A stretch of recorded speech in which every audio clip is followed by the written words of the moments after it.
আমরা চাঁদাবাজি, দখলদারিত্ব, দুর্নীতি, ক্ষমতার অপব্যবহার সহ সকল ধরনের অপকর্মের কবর রচনা করব।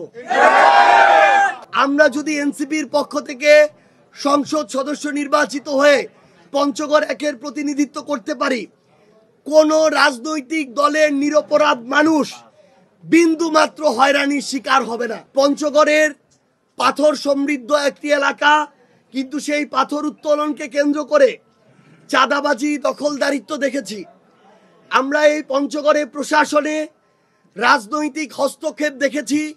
অনেক নিরীহ মানুষের উপরে হয়রানি, জুলুম, নির্যাতন, মিথ্যা মামলার জেলের চক্কর খাটা, থানায় চক্কর খাটার মতো অসংখ্য অপ্রত্যাশিত ঘটনার মধ্য দিয়ে আমাদের সাধারণ মানুষকে যেতে হয়েছে।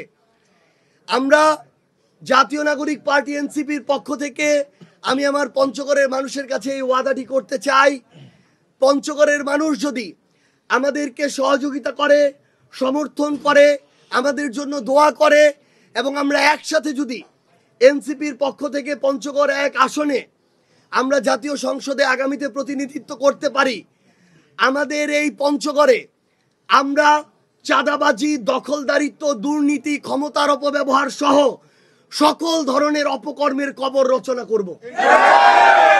আমরা যদি এনসিপির পক্ষ থেকে সংসদ সদস্য নির্বাচিত হয়ে পঞ্চগড় একের প্রতিনিধিত্ব করতে পারি, কোন রাজনৈতিক দলের নিরপরাধ মানুষ বিন্দু মাত্র হয়রানির শিকার হবে না।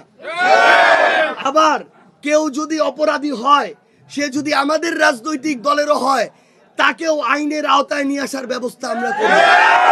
আমরা যদি একসাথে বাংলাদেশের পন্থার যারা মানুষ, যেই ভালো মানুষেরা রয়েছে, একসাথে লড়াইয়ে নামতে পারি, আগামীর বাংলাদেশে কোনো ধরনের অপকর্মকারী, কোনো ধরনের চাঁদাবাজ, দখলদার, ক্ষমতার অপব্যবহারকারী আগামীর বাংলাদেশের রাজনীতিতে টিকতে পারবে না। আমরা সবাই একসাথে আগামীর সংসদ নির্বাচনে জনগণের প্রতিনিধিত্ব করে, জনগণের কণ্ঠস্বর হয়ে ৩০০ আসনে নির্বাচন করে জনগণের প্রতিনিধি হিসাবে আগামীর সংসদে আমরা জনগণের প্রতিনিধিত্ব করব সরকারি দল হিসেবে।